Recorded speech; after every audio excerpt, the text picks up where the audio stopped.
সুমন কপিল কিচেনে সবাই স্বাগত। আশা করি সবাই ভালো আছে। তো কেমন আছো বন্ধুরা?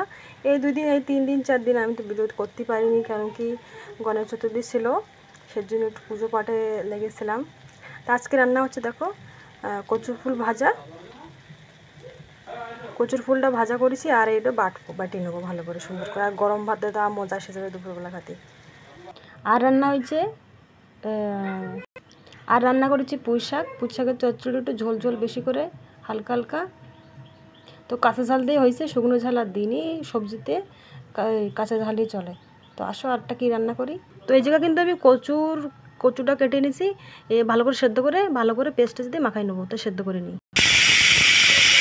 তো কচুটা কিন্তু সেদ্ধ হয়ে গেছে, এবার আমি নামাইনি। কচুটার কি হলো, সেদ্ধ হলো কি না, তো নামাইনি।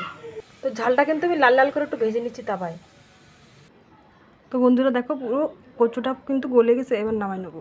তো পেঁয়াজ কুচি কুচি করে কেটে নিচ্ছি, আর এই যে শুকনো ঝাল আর লবণ দিয়ে ভালো করে এদের মাখাই নিতে হবে সুন্দর করে।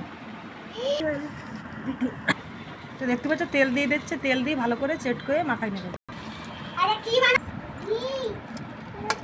তো দাও পুরো মাখানো হয়ে যাচ্ছে। এই যে কচুর ভর্তা গরম গরম ভাত দিয়ে মজা এসে যাবে খাতি। খেতে।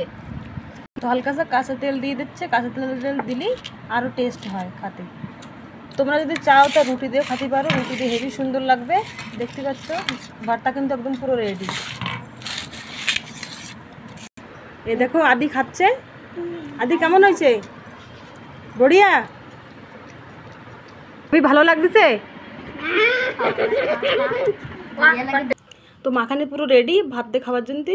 তো আজকের ব্লগ আমি এই জায়গায় সমাপ্ত করতেছি। Bye bye, tata.